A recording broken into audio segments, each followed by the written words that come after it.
temos a felicidade de ter alguns comitês, né, de assuntos bastante relevantes, né, como inovação, como diversidade, finanças e tal. E estamos pensando em algumas coisas como relações com o governo, para realmente, nesse período complexo, a Câmara Sueca e as empresas suecas verem valor nesse relacionamento com a Câmara Sueca. E dentro desse ambiente, eu dou as boas-vindas a todo mundo, né?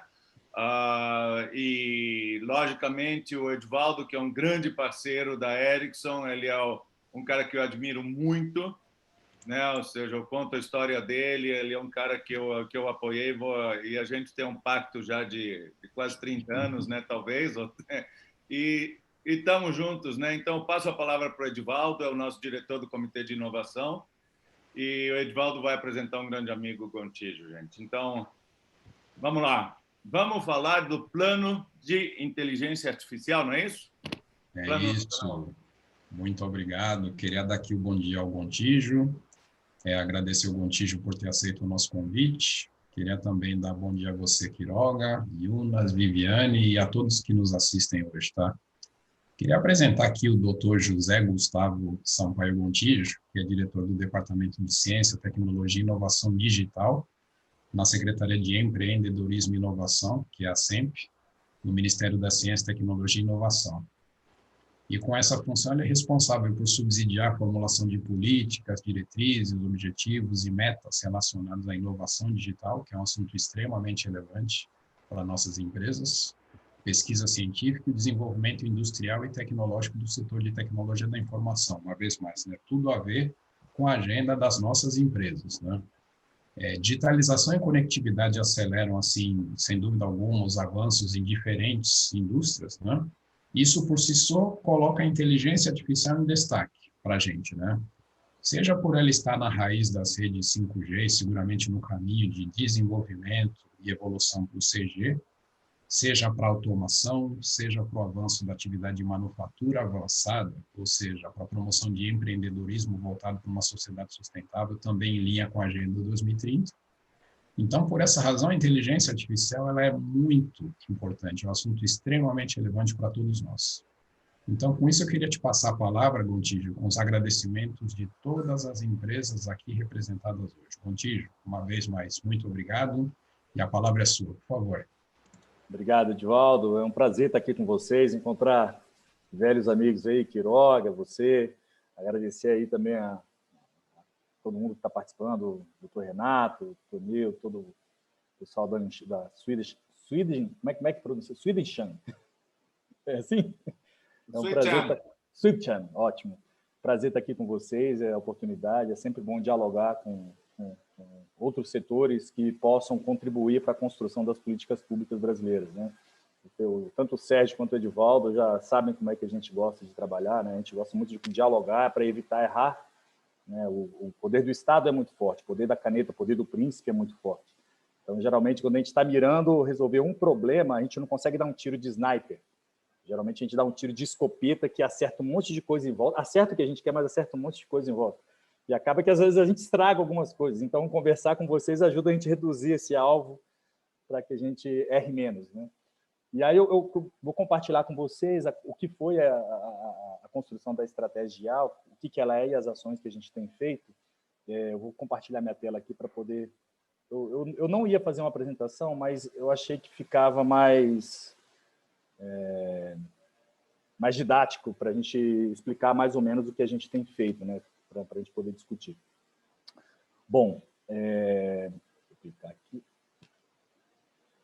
Bom, hoje as políticas voltadas de inteligência artificial para o Ministério, elas têm 5 principais ações, né?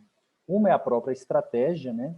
E no âmbito dela nós estabelecemos uma rede nacional de centros de pesquisa voltados para a inteligência artificial.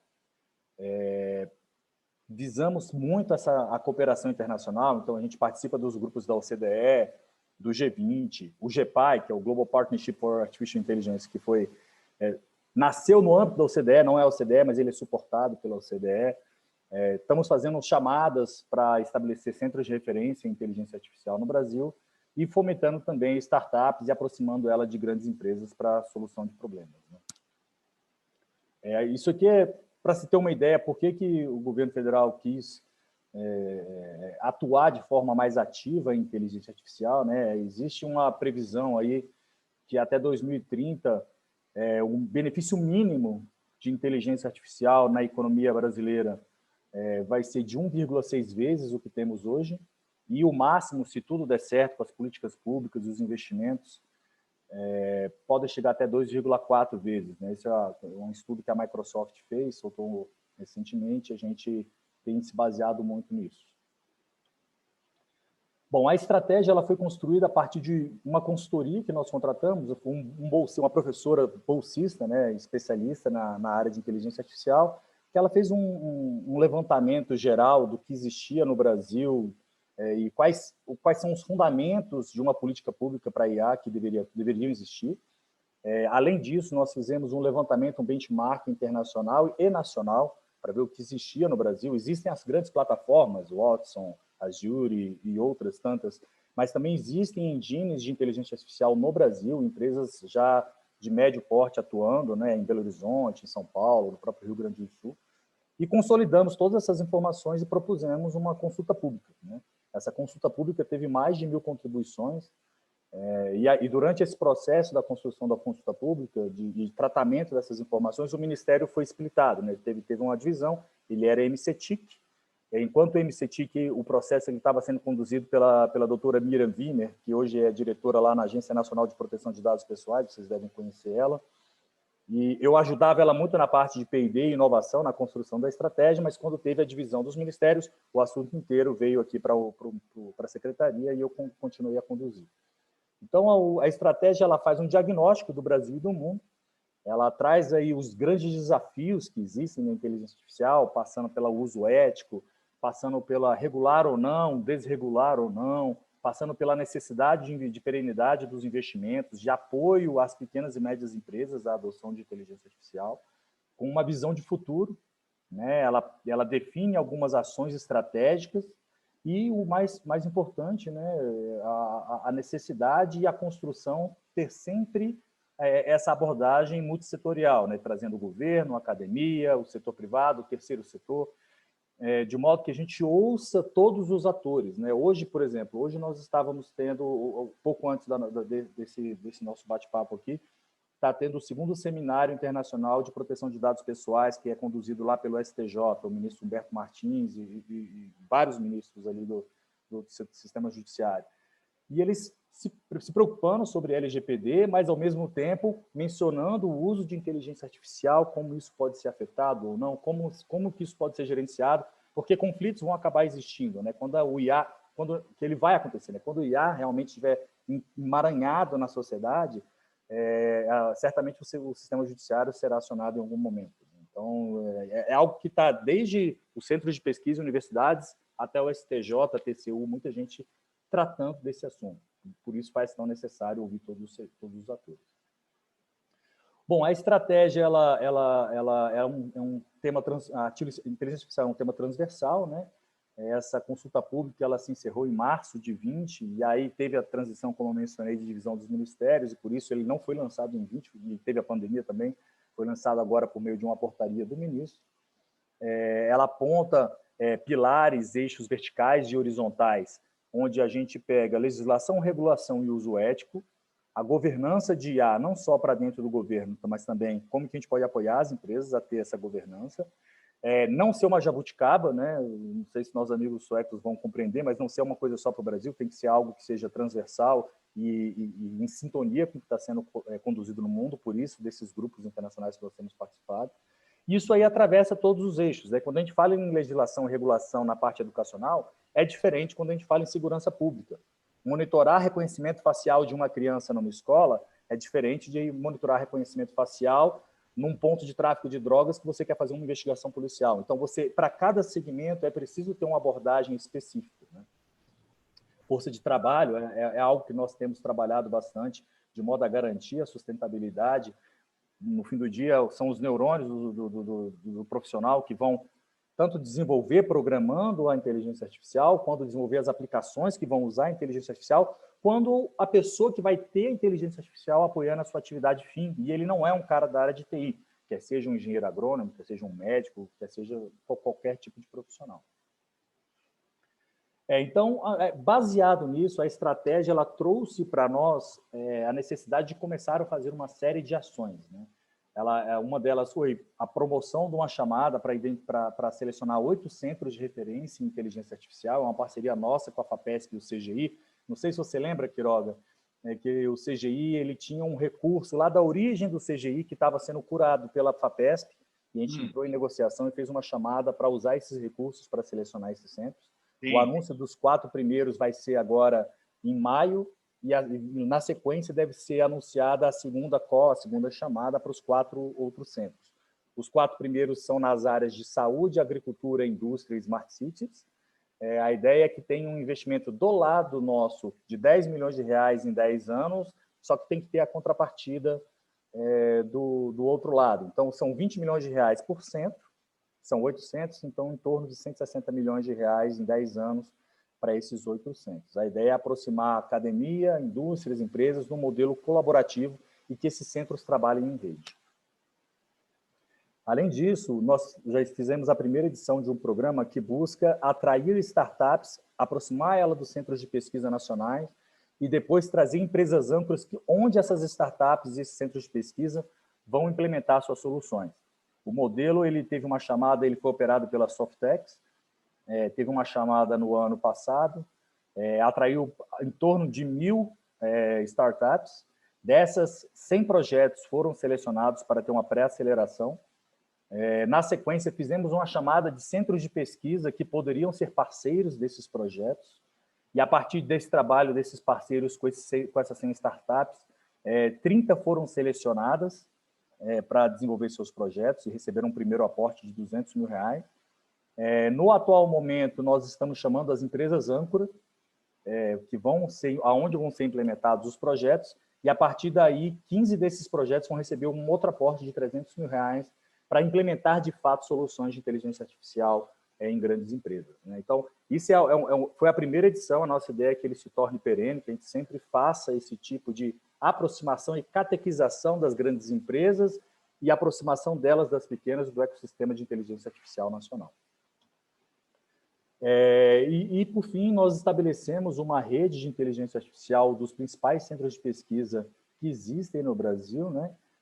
Centros de pesquisa neutros, né? Não vai ser o centro lá do Edivaldo, que é da Ericsson, mas são centros de pesquisa que certamente o Edivaldo tem parceria com eles por meio da Leditics e tudo mais, que a ideia é que esse centro ele se organize de uma forma estruturada, tem uma presidência rotativa. Hoje o atual presidente é o Paulo Curado, diretor de inovação do CPQD. Tem grupos temáticos coordenados por outras instituições, então tem um grupo de regulação, tem um grupo de uso ético, existe um grupo de certificação, se necessário ou não. Então, tem áreas temáticas novas que podem ser criadas, de modo que haja um trabalho cooperativo entre os centros de pesquisa, inclusive de apoio ao Ministério e ao governo federal na participação nesses fóruns internacionais. Então, no GEPAI, vários desses pesquisadores já estão nos apoiando, no próprio G20, na OCDE, e quando surgem novos desafios, a gente chama eles para nos apoiar. Esses centros de pesquisa juntos já apoiaram mais de 136 empresas em 145 projetos de pesquisa voltados para a inteligência artificial. Já foram investidos 196 milhões de reais via Embrapi, no modelo Embrapi. E a ideia é que nos próximos 5 anos o Ministério coloque mais 20 milhões de reais por ano para que esses projetos possam acontecer para desenvolver essa competência de inteligência artificial no Brasil. A partir do momento que o plano foi lançado, agora a gente está organizando uma primeira reunião de governança, de modo que a gente possa trazer o setor privado, o setor público, e coordenar eles para endereçar a execução das tarefas. A nossa ideia é que ele funcione como um coordenador de task force, onde a primeira ação, quem vai coordenar? Não precisa ser o governo, pode ser uma entidade privada, de maneira coletiva com um grupo de interessados naquela temática, e vamos implementar formação de gente, alteração de alguma legislação, criar uma legislação de sandbox para a inteligência artificial, de modo que a gente possa implementar de maneira célere. Esse modelo que a gente está construindo para o IA é o mesmo, uma evolução, na verdade, das câmaras 4.0, que a gente já vem conduzindo aqui no departamento, que a gente percebeu que funciona muito bem. Nós criamos planos de ação com ações concretas e a gente delega essas ações, não necessariamente para um ente público, pode ser também para um ente privado, de modo que isso possa ter aceleração. Hoje, no governo federal, vocês sabem, a capacidade operacional, até por restrições orçamentárias de concurso e tudo mais, nós não temos homem-hora suficiente para tocar políticas desse tamanho, desse porte, tão relevantes para o país. Então, a gente entendeu que esse modelo coletivo ele funciona melhor, onde a gente pode usar os nossos parceiros que tenham disposição de trabalhar conosco para nos auxiliar a implementar as políticas públicas, né? É isso que eu gostaria de agradecer para vocês, né? Em sueco. E a ideia é contar com vocês na construção da implementação da estratégia de IA, né? Não sei se todos já tiveram acesso ao documento, ele é público. A estratégia ele é um anexo da portaria do ministro. Tem um documento de referência. Se você entrar no GovBR, procurar transformação digital, você vai ter um hot site lá onde está a estratégia, onde está o documento de referência, todo mundo pode ler, são são 70 páginas de documento, onde todos podem consultar e ver, e a gente certamente vai contar com vocês, Quiroga. Eu acho que se vocês quiserem, a gente pode, inclusive, convidar vocês para essa primeira reunião que vai ter de coordenação aí da estratégia de IA. Opa, vai ser ótimo, Gontijo, eu adoraria. Ou seja, eu tô vendo aqui, enquanto você estava falando, eu tô viajando um pouquinho nesse ecossistema, né? Que é um ecossistema. E quando a gente está nas empresas, eu passei minha vida, 28 anos na Ericsson, com alta inovação, etc. De repente, você está no topo do iceberg. A inteligência artificial é uma ferramenta de tecnologia da Ericsson, de todas essas empresas assim. Agora, na hora que você sai, e eu saí, agora mesmo eu estou me relacionando com um ecossistema, aí você entende outras coisas assim, aí você fala, peraí, tem um problema enorme de awareness, tem um problema enorme, o cara fala, que inteligência artificial, deixa que não, isso aqui eu não tenho nem tecnologia. E esses pontos que você está tocando, você está botando essa amplitude, né? Tem empresas, e eu acho que as empresas de alta tecnologia, naturalmente, inteligência artificial vai ocorrer. Então, a industrialização da inteligência artificial, e para que aconteça, tem que universalizar. Igual a gente fez quantas vezes o 3G, o 4G, e agora vem o 5G também, como que vai pegar, e tem várias coisas aqui da conectividade, como é que vai catapultar na inteligência artificial. Então, a grande pergunta e o comentário aqui é: que barreiras que a gente vê, ou na tua visão, Gontijo, hoje, por esse ano, para a gente industrializar a inteligência artificial? Eu acho que a primeira coisa é as pessoas têm que saber o que é IA, né? As pessoas, quando a gente fala IA, nem leigo, até para uma pessoa da área de TI, né? Pessoas que têm aquele conhecimento de IA, aquele conhecimento raso de IA, quando a gente fala IA, a pessoa pensa muito em futurologia, pensa naqueles filmes de Hollywood, pensa uma coisa muito longe da vida dela, e ela esquece que aqui já tem IA.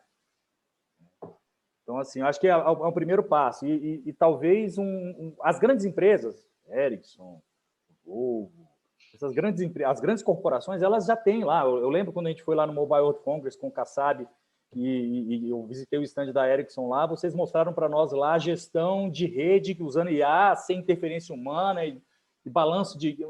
Sensacional. Então, assim, vocês já têm uma capacidade muito grande para fazer isso. Agora, quando a gente vai para médias empresas, para pequenas empresas do setor de TI, ou empresas que não são do setor de TI, uma padaria, um supermercado, uma empresa de logística, né? Hoje, muito do controle é feito com aquele SAP, é muito feito com planilhas Excel, com algum Access, alguma coisa do tipo, né? Mas quando você começa a tratar essas informações usando IA, com grandes volumes de dados, você precisa catequizar as pessoas. Você precisa, talvez a educação, e aí não é educação só a formação das crianças até adulto, a requalificação desses profissionais para entender que algumas atividades vão facilitar muito a vida delas. Então, a gente tem uma parceria, a gente tem conversado muito com o Sebrae para que a gente consiga levar isso para o PME. Eu acho que só quando massificar de fato que as coisas vão acontecer. O smartphone, a banda larga, só massificou quando todo mundo começou a ter isso aqui. Entendeu? A mesma coisa eu vejo o IA. Acho que o grande desafio inicial é as pessoas saberem o que é IA, e o segundo passo é, ok, eu quero botar IA na minha empresa. Por onde eu começo? Ela vai procurar um IBM? Ela vai procurar uma universidade? Eu acho que hoje ainda a inteligência artificial, até pela própria natureza e conceito dela, de treinamento de máquina, de machine learning, ela é muito tailoring, ela é muito customizada. E você não tem grandes empresas que conseguem prestar serviço dessa maneira no Brasil inteiro, nem no mundo. Você não tem. Você tem IBM, que disponibiliza lá, tal, free, até certo ponto, uma Microsoft, você tem um Alexa, você tem um Google Home para automatizar a sua residência, mas você não tem ninguém prestando serviço de maneira coordenada. Você não tem. Você tem uma Associação Brasileira de Inteligência Artificial, mas ainda são coisas muito iniciais. Acho que talvez seja esse o grande desafio, o primeiro grande desafio, as pessoas saberem o que é IA, e quando o CEO ou o dono da empresa decidir, alguém ensinar para eles por onde começar. Acho que talvez esse seja o grande desafio. Excelente resposta. Excelente resposta. E seguindo aqui o diálogo, Gontijo, Edivaldo, de repente eu estou atrapalhando o script, eu não sei, mas já começamos aqui um bate-papo ou não? Sim, sim, por favor. Tá, então essa semana eu estava lendo o balanço da Lynx. Vocês conhecem a Lynx? Sim. Então, eu conheci... A primeira vez que eu ouvi falar da Lynx, eu tinha 23 anos, eu tinha um jogo de transparências, né? Vocês ainda sabem o que são transparências, né? E eu saía, desculpa a palavra, eu saía rodando bolsinha aqui pela Berrini, com as minhas transparências, falando de uma nova tecnologia chamada Minilink, tá? que é o rádio ponto a ponto da Ericsson. E uma empresa chamada Lynx Telecom, eu fui vê-los em Pinheiros, então eu estava vendo os caras legais, técnicos para chuchu, e eu perdi contato da Lynx. Quando eu vejo a Lynx, virou um monstro que foi vendida por 6,9 bilhões de reais, não é isso? E não é telecom, é o software de gestão ERP do varejo, que eles começaram com roupa e tal. Então, eu pensei assim, eu estava pensando exatamente na inteligência artificial. Será que daqui a alguns, sei lá, aquilo era daqui a uns 20 anos, a gente vai ver alguma empresa brasileira sendo comprada assim por inteligência artificial? Ou seja, o que a gente precisa armar para que a inovação industrializada, vamos falar assim, a inteligência artificial coloque uma empresa no radar de uma Stone, que a Stone comprou a Lynx, né, que os caras são brasileiros total, a Stone veio total, e a gente realmente vê, ou seja, as pequenas iniciativas criarem alguma empresa brasileira aqui, ou seja, a gente está na Câmara Sueca, mas seria fantástico a gente fazer uma ponte, né, para ocorrer isso aí. Como é que você vê isso? O que é o inteligente? Vou pegar para o que é o inteligência artificial? É um algoritmo. É um algoritmo. E se eu te disser que isso já aconteceu? Lá em Minas, na Universidade Federal de Minas Gerais, você deve talvez saber dessa história, teve um professor que estava num evento desses internacionais de tecnologia no Chile, se não me engano, e aí ele estava lá no intervalo do evento fazendo busca na internet. E aí ele entrou lá para fazer uma busca, entrou no software de busca que ele tinha desenvolvido na UFMG. Aí tinha um diretor ou vice-presidente da Google lá e viu ele fazendo isso. Ele falou, por que você não usa o Google? Não, porque esse é melhor. Aí ele, como assim é melhor? Aí ele foi lá, entrou. É mesmo, tem uns resultados interessantes. Na semana seguinte, veio uma delegação lá da Califórnia visitar o professor, compraram a empresa do cara. Hoje o engine do Google tem um pedaço de engine feito no UFMG, e tem um centro de pesquisa da Google lá em Minas Gerais por causa disso. O professor pegou essa grana e montou uma empresa de inteligência artificial, lá em Minas Gerais. Está instalado lá no BHT, que é o professor Níveis Vianney.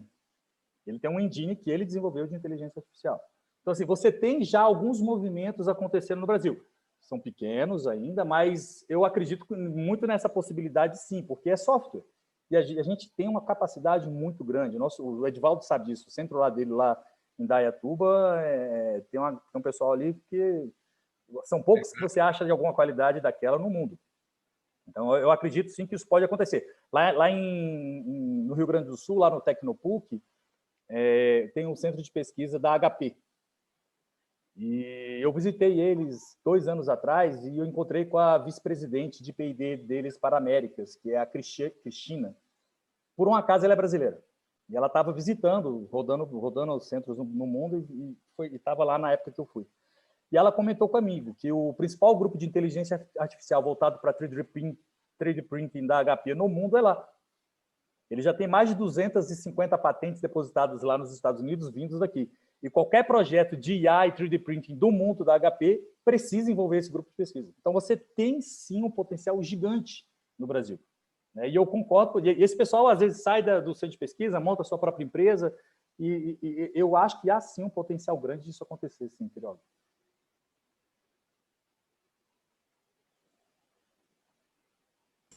O Renato tem uma pergunta, né? Tenho sim, Edivaldo. Obrigado pela oportunidade. Parabéns ao José Gontijo por uma excelente exposição. Eu vou tocar num ponto que ele acabou de mencionar, que são as patentes.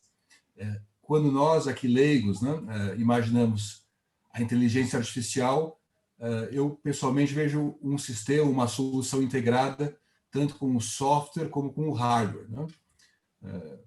Nós sabemos que no Brasil o software não é patenteável, porque está submetido à lei do direito autoral.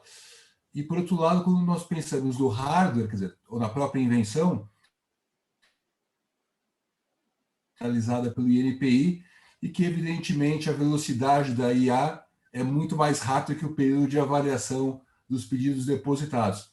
Então, eu queria perguntar ao José Gontijo se dentro da pasta do ministro Marcos Pontes essa questão também está sendo pensada em como nós poderíamos, enfim, com a comunidade sueca, estar pensando a questão no sentido de ajudar também as micro iniciativas, né, as pequenas e médias empresas, startups suecas que vêm ao Brasil e que talvez não tenham essa estrutura tão grande que a Ericsson ou outras companhias têm, e que para elas talvez esse tempo de espera poderia ser fatal. Então, eu queria ouvir um pouco desse aspecto e agradeço pela oportunidade, mais uma vez, de escutá-lo, que foi brilhante a sua exposição. Muito obrigado.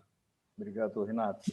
Eu concordo com você, o nosso sistema de propriedade intelectual no Brasil ele é complexo, né? A gente tem várias ações no âmbito do governo federal, e aí não é só o nosso ministério, tentando simplificar e agilizar esse processo, né? Recentemente foi lançada a Estratégia Brasileira de Propriedade Intelectual no âmbito da Política Nacional de Inovação, não sei se vocês acompanharam, e a ideia é que ela visa tentar endereçar vários desses desafios, né?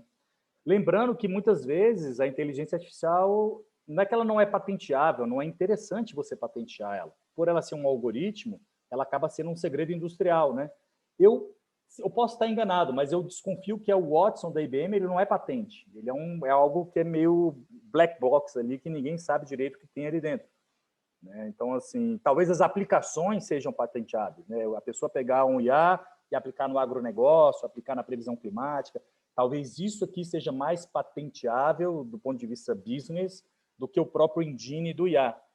Mas hoje o conceito de patente, quando a gente pensa em inteligência artificial, no algoritmo em si, eu acho que ele está começando a mudar a forma de como as pessoas viam a tecnologia no passado.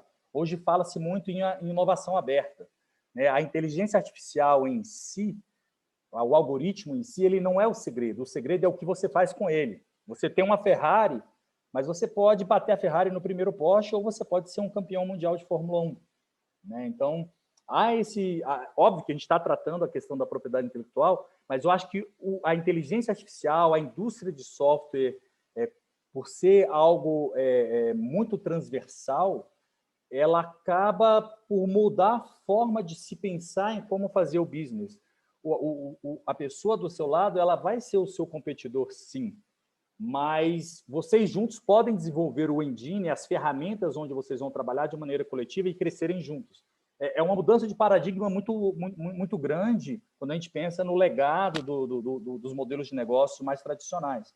Mas eu vejo, principalmente em IA, muito movimento nesse sentido acontecendo, de movimentações. Por exemplo, você tem o Python lá, que o pessoal tem um engine do Python. O próprio Google, ele abre o algoritmo dele lá, faltou o nome agora do algoritmo deles, de inteligência artificial também, para que as pessoas possam customizar ele. Então, você tem aí uma série de interações onde realmente é desafiador, né, o uso ou não de propriedade intelectual no Brasil. O que tem acontecido é quando você tem uma aplicação, como esse caso que eu mencionei da HP, IA aplicada em 3D Printing, aí você tem algo mais concreto, onde você, como aquela engine de IA que outros também usam, vai trabalhar na modelagem de um produto específico. Aí isso aqui sim é patenteável. O que as empresas têm feito, inclusive as nacionais, puramente nacionais, elas têm patenteado fora do Brasil. Essa é a verdade. É triste dizer isso, mas é o que tem acontecido. Essa estratégia de propriedade intelectual, ela visa tentar endereçar isso para tentar resolver esse gargalo que existe no Brasil e a gente não vai esconder debaixo do tapete, e é uma verdade, sim. Gontijo? Obrigado. Eu queria encorajar aí todos os participantes a fazerem perguntas para a gente tornar isso o mais interativo possível. E nesse inteirinho eu queria fazer uma pergunta, mas alguns comentários antes, né? Eu queria te parabenizar pela excelente apresentação hoje e felicitar a estratégia para a inteligência artificial do Brasil. Acho que faz todo sentido. Eu acho que a criação dessa rede de inteligência artificial ajuda a gente a organizar os esforços de inteligência artificial no Brasil. E todos os subsídios, subvenções econômicas ajudam a posicionar o Brasil onde todos os países querem estar, porque a inteligência artificial é estratégica, tá? Então, eu queria tocar em algo que é, digamos, lateral à inteligência artificial e perguntar a você se houve discussões em torno de computação quântica, ou seja, a computação quântica, se não hoje, em futuro próximo, como alicerce dos esforços de inteligência artificial no Brasil, haja visto o crescimento do volume de dados em todas as plataformas. Por favor. Certamente. Assim, quando a gente pensa em IA, criptografia, essas coisas, computação quântica naturalmente surge, né? Quando a gente pensa em HPC e tudo mais, certamente surge. Por coincidência ou não, semana que vem, eu, o Paulo e o ministro estamos indo lá no Senai Cimatec da Bahia lançar um programa deles lá de computação quântica. Né? Então, fui convidado, fiquei super feliz. Então, assim, certamente está no nosso radar. É algo muito desafiador e novo, né? A vanguarda da computação hoje é computação quântica, né? E quando acontecer, e já está acontecendo, né? A gente já sabe de países e algumas empresas que já estão começando a fazer os primeiros testes concretos de uso de computação quântica, criptografia do jeito que a gente conhece vai deixar de existir. Sim. E aí o que vai ser mais rápido? O lado branco ou o lado negro da força, né? Então a gente precisa se preparar da melhor forma possível, né? Acho que é isso. A gente tá no nosso radar, sim. A gente tá tateando ainda, né? Porque é uma trilha de conhecimento, né? Então a gente precisa formar as pessoas que entendem disso. Não adianta eu fazer um investimento, sei lá, de 5 milhões de reais para brincar de computação quântica, que isso vai ser uma gota de água numa frigideira quente, né? Não vai ter efeito algum. É preciso um programa estrutural para que a gente possa, de fato, ser um player nesse jogo, né? E a gente tem interesse, sim. O FNDCT, vocês sabem, que é o Fundo de Ciência e Tecnologia, ele foi descontingenciado, precisa fazer aquelas burocracias, alterar o projeto de lei orçamentário, isso vai acontecer. Em isso acontecendo, certamente é uma das pautas que a gente deve tentar endereçar. Obrigado, Gontijo. Mais perguntas do público, por favor? Comentários, Quiroga, Renato, Viviane, Yunas, fiquem à vontade. Acho que tem alguém, o Luiz estava querendo falar, o Luiz Carlos Renault, não, né? Tá mudo, Renault. Não, agora acho que liberou. Então, só uma curiosidade, porque essa semana foi anunciado que a Ericsson ganhou, não sei se chegou a ser uma concorrência ou se foi uma escolha unilateral do governo para fazer a implantação no Brasil do tecnologia 5G, né? Aí a pergunta seria, qual é o impacto que isso vai ter nesse ambiente da inteligência artificial, se isso vai ter alguma influência, ou qual seria o impacto que teria essa implantação do 5G no Brasil? eu queria entender um pouco, assim, um passo antes, né?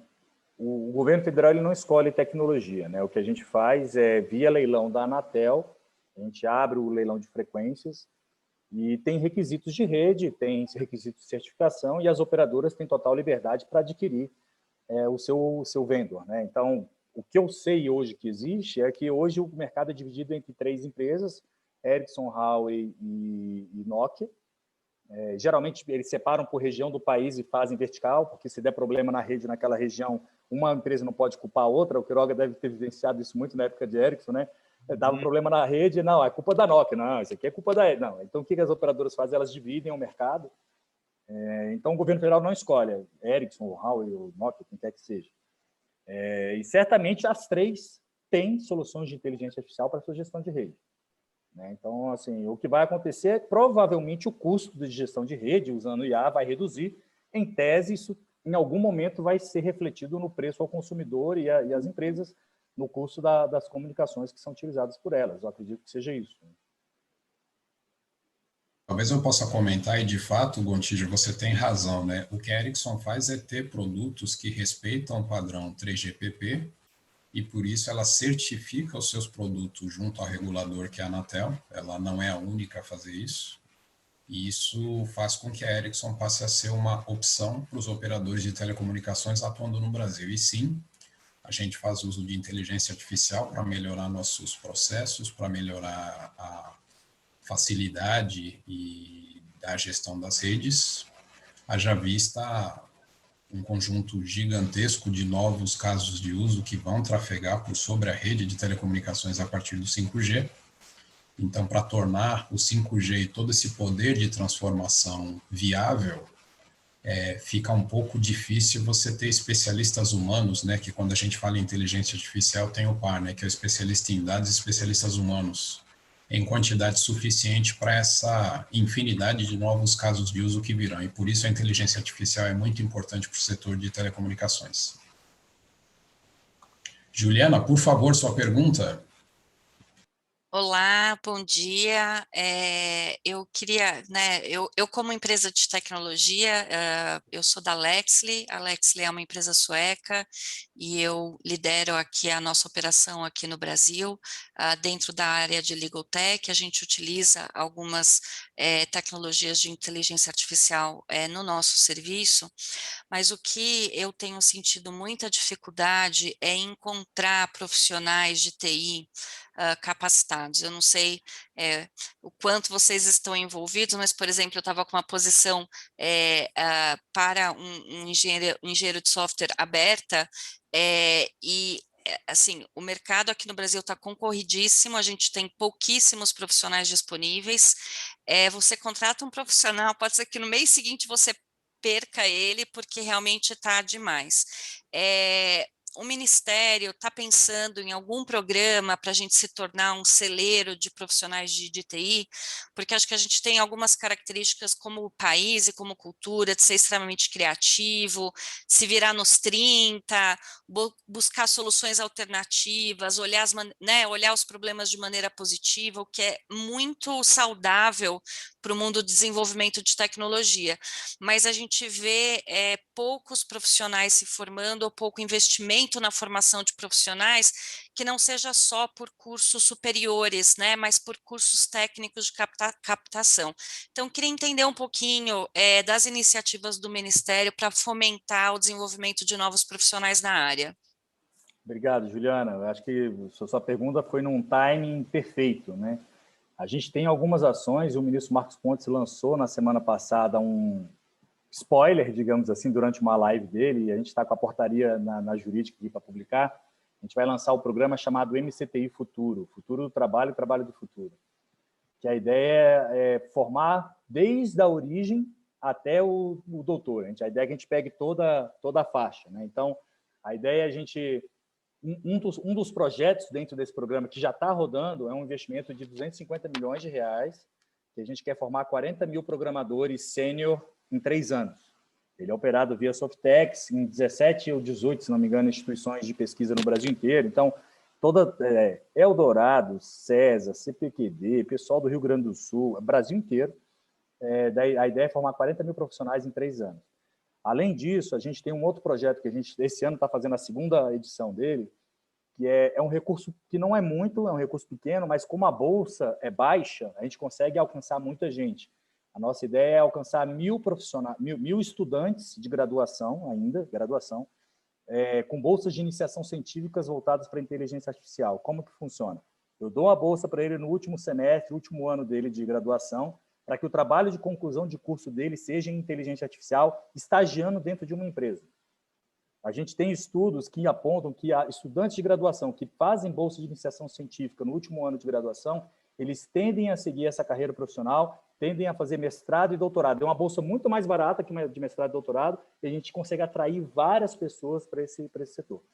E, por fim, a gente vai lá no ensino fundamental, tem um documento da Sociedade Brasileira de Computação, que ele pega estágio por estágio, desde a criança de 8 anos de idade, no ensino fundamental, ensinando todos os conhecimentos voltados para algoritmo, resolução de problemas. Não é botar uma cadeira de computação na escola, é você ensinar biologia pensando em solução de algoritmo, de modo que você consiga mudar o paradigma do sistema educacional brasileiro, para que em 2030 a gente tenha a primeira geração de profissionais entrando no mercado de trabalho com a cabeça pensando diferente. Então, eles não vão ter medo de matemática, porque a matemática vai ser natural para eles. O conceito do projeto é bastante sólido, já tem, inclusive, assim, ano por ano do ensino fundamental 1 e 2, que tipo de conhecimento que deve ser ensinado para as crianças, mas o desafio é que ensino fundamental é municipal. Então, a gente precisa que os prefeitos topem fazer essas mudanças. Então, a gente tem todo um trabalho de evangelização, de convencimento para que isso aconteça. A gente tem a Sociedade Brasileira de Computação nos apoiando. Temos conversado com muita gente para que a gente consiga, de fato, implementar essa solução. Em nível técnico, o MEC ajuda a gente, o secretário Vandenberg tem trabalhado muito com a gente. Nível superior é federal, então as coisas que estão no nosso controle a gente tem tocado, tanto essa que eu estou falando dos 40 mil profissionais, quanto na graduação, mas no nível fundamental, a gente é fundamental, fica cacofônico, mas isso é fundamental que no ensino fundamental tenha alguma atuação, de modo que a gente consiga, de fato, tirar esse medo das pessoas do STEAM, que a gente consiga atrair mais pessoas para o STEAM. Né? Hoje a gente tem gargalos desde a pessoa ir para o STEAM, quando ela vai para o STEAM, ela ir para a computação, quando ela vai para a computação, ela ir para a inteligência artificial. Então, a nossa ideia é que a gente consiga abrir esse leque com essas políticas. E tendo esse programa estabelecido, acho que a gente consegue também atrair recursos, não só do setor público, mas também do setor privado, para a formação de gente. Então, a gente tem conversado muito com a CESP, com a Brascom, e todas elas apontam que as empresas querem, para cada real que o governo colocar, eles casam dinheiro junto com a gente. Eu queria só fazer um comentário adicional, se eu posso trazer uma sugestão para você, como uma pessoa que vem trabalhando no setor de tecnologia aí há mais de 20 anos, seria muito interessante, especialmente nesse programa que vocês vão desenvolver com esses 40 mil profissionais que vão ser formados, da gente tentar desenvolver parcerias com pequenas empresas de tecnologia, como, por exemplo, o meu caso, e milhares de outras startups que estão surgindo, para a gente ter algum tipo de benefício ou de acesso facilitado a esses profissionais em formação, né?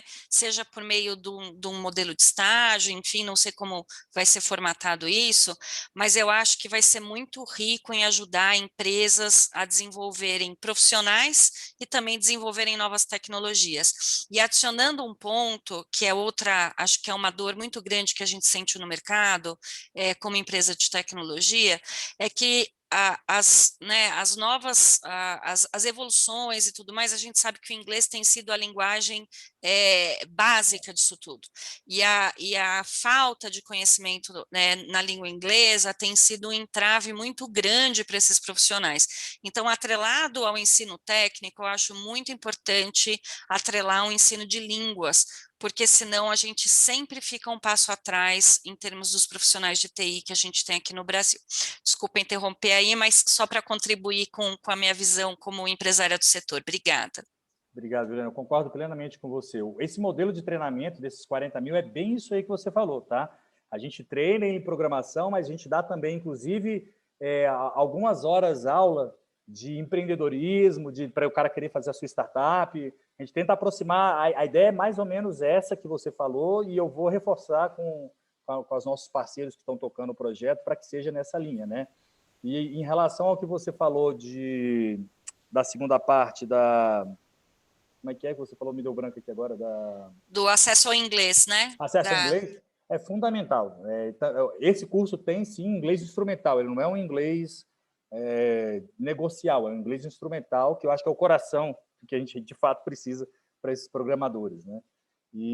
Mas é um desafio, não só pela a necessidade de treinar esse pessoal em inglês, mas porque não tem professor suficiente para ensinar todo mundo. Acho que esse é um grande... A gente tem professor de inglês, aquele inglês macarrônico de cursinho de inglês que fica ali na esquina, mas inglês instrumental mesmo, a gente não tem tanto assim, e é um desafio também. Talvez buscar parcerias internacionais seja um bom caminho também. Obrigado, Gontijo. A Ana Carolina também tem uma pergunta. Ana Carolina, por favor. Olá, Gontijo, tudo bom? Não, então, na realidade é uma pergunta mais sobre aqueles centros que você mencionou, dos centros da FAPESP, que vocês já em breve já vão falar, né, sobre os 4 centros que serão aprovados, mas eu queria saber se por acaso haverá a expansão desses centros para o resto do Brasil, porque a gente sabe que fica muito concentrado em São Paulo, né? São Paulo, claro que vai ficar, é importante, né? Mas se vai ter expansão para o resto do Brasil, em outros, no futuro. O recurso é federal, mas o acordo que foi feito é que só metade vai ser em São Paulo. A regra é essa, a regra do edital é essa, metade dos centros vão ser em São Paulo, até porque é a FAPESP que está operando para nós, então é uma parceira forte, mas a outra metade vai ser fora de São Paulo. Eu não posso dizer onde são, porque eu já sei eles, mas tem vários que não são São Paulo.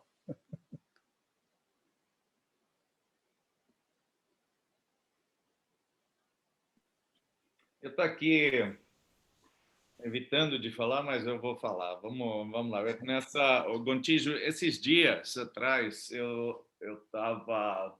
Me procuraram e a gente montando empresas assim para IPO, e me falaram que nos Estados Unidos as empresas de software que faturam mais de 10 milhões de dólares são em torno de 500.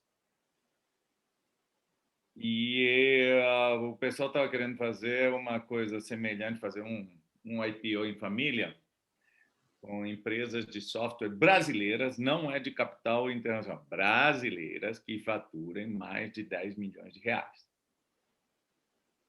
Tem vários. Tem, mas a grande maioria já está investida. Isso é verdade também. O ecossistema de startup é pujante no Brasil. Exatamente. Então, aí eu fiquei aqui assim, opa, não, já entrou tal fundo, já entrou outro, já tal. Então, tem uma caça, ou seja, é um setor que não tem crise. Quando a gente vê na televisão, o setor que não tem crise. A Juliana acabou de falar, estou tentando... Ou seja, e eu estou pensando na industrialização de talento, porque que a gente precisa, né? Ou seja, precisa... Eu lembro, a gente estava formando em torno de 30 mil engenheiros ao ano, enquanto o México formava 115 mil, né? Ou seja, no geral. Mas aqui, falando de software, eu não consegui. Eu acho que eu arrumei 2 ou 3. Uma empresa brasileira, de capital brasileiro, de cara particular, que faturando mais de 10 milhões de reais, eu arrumei 1, 2, 3 assim, mas parou. E as grandes já estão investidas. Hoje é impressionante. Impressionante. E a marca de 10 milhões é fundamental, porque tem que já ter lucro e tal. Eu te digo, tem umas 30, 40 que você vê, então, estou faturando 300 mil, 200 mil, vai e tal, né? Mas 10 milhões já está lá para você pré-IPO, né? E eu tive um pouquinho de dificuldade. Eu achei algumas. Mas qual a tua opinião do assunto, Gontijo? O que eu acho? O Brasil tem esse DNA e isso é notório no mundo, de engenheiros de software, engenheiros de hardware, inovadores. A cabeça do nosso pessoal, eles pensam... Eu lembro muito, eu gosto de contar essa história, meu pai ele é engenheiro de telecom. Ele foi gerente de implantação de rede na Telebrasília, a primeira rede móvel daqui do Distrito Federal, do Centro-Oeste, foi ele que implementou. E aí ele estava com os japoneses da NEC, montando aqui onde vai ficar a torre e tal, aqui no interior de Goiás aqui. E eles estavam com a planta do terreno, tal, não sei o quê, parará. E aí ele estava lá na torre, né, olhando os negócios. Quando ele olhou para baixo, estava um grupo de japoneses em volta de uma mesa, olhando para um papel lá do planejamento de rede lá, e coçando a cabeça, e não tinha solução, e os caras lá. Aí meu pai desceu, chegou lá perto, olhou o povo lá, vendo aquele negócio, e tinha um estagiário com ele. Aí o povo, os japoneses lá, quebrando a cabeça, aí o estagiário falou, pegou o papel e virou ao contrário. Aí os japoneses... Uma coisa simples, analisado sobre um outro ponto de vista, e o brasileiro ele tem esse DNA. E eu acho que o mundo percebeu isso. Uhum. Dito isso, os investidores estrangeiros vêm aqui de peso. Tá? Você pega grandes venture capitals aí de empresas americanas, de empresas europeias, inclusive chinesas, estão de olho, assim, vindo para cima das empresas nacionais. A gente criou recentemente um mecanismo da lei de informática que parte da obrigação de P&D pode ser em fundos de investimento também voltados para startups de tecnologia. E vou citar um caso que aconteceu, né? A Positivo Informática, ela investiu num fundo, e o fundo investiu numa empresa que faz teste diagnóstico para Covid, usando inteligência artificial, vai na nuvem, volta, até o resultado sai em 5 minutos. A empresa chama HighLab. No ano de 2019, ela tinha faturado 3 milhões de reais. Em 2020, ela faturou 300. Então, assim, isso tem acontecido muito, muito, muito, muito. Tem uma outra empresa que é não sei se você conheceu, Edivaldo, o Júlio, que ele era chefe da área ótica lá do CPQD, que a tecnologia aqui do grupo de pesquisa dele lá originou a Padtech, a BR Photonics. Ele saiu da BR Photonics, foi lá fazer due diligence técnica, prestar serviço tecnológico nos Estados Unidos, ganhou um bom dinheiro, voltou, comprou a BR Photonics, comprou a IDEA, que era uma design house ali na Unicamp, montou a Pitec. Com essas 3 empresas, ele começou a fazer... Ele começou a fazer tecnologia. Tem um microfone aberto que me está dando um retorno. Ele começou a fazer umas tecnologias disruptivas na área de laser óptico, e ele conseguiu um investimento de uma empresa chamada IPG, que ela detém 90% do market share de laser óptico do mundo. Hoje, o coração da tecnologia desses caras é feito pelo Júlio aqui em Campinas. Estão começando a fazer projetos de tomógrafo portátil. O Sirius, acelerador de partícula aqui do Brasil, que é considerado o mais moderno do mundo, o segredo dele ser o mais moderno do mundo são os olhos deles. São os detetores na ponta da linha de luz. Ele desenvolveu 100% aqui no Brasil. O CERN, lá da França, está tentando comprar os detetores do Júlio, para você ter uma noção. Está nesse nível. Então, assim, você tem, sim, potencial gigantesco. E as empresas e os grandes fundos já perceberam isso. Então, eles vão lá no início. Antes do cara valer 10 milhões, ele vai lá, quando ele estiver valendo ali uns 2 milhões, o cara já está colocando dinheiro. Exato, está igual jogador de futebol. Tem jogador de futebol que a gente nunca ouviu, de repente vai estar lá, aqui, que esse tal de... o Roberto Firmino, onde que ele jogava aqui? Nem sei, rapaz, joga no Liverpool, já está comprado, já está fora, né? Exato. Então, é o que acontece. Assim, é difícil você achar, porque você, além das políticas públicas que tem seed money e tem feito isso, todo esse holofote que vem sendo dado nessas políticas atraiu esses grandes venture capitals do Brasil. Por conta desses casos de sucesso, né, eles então tem coisa boa lá. A gente precisa peneirar, mas tem coisa boa lá. Né? Então, acho que é bem por aí.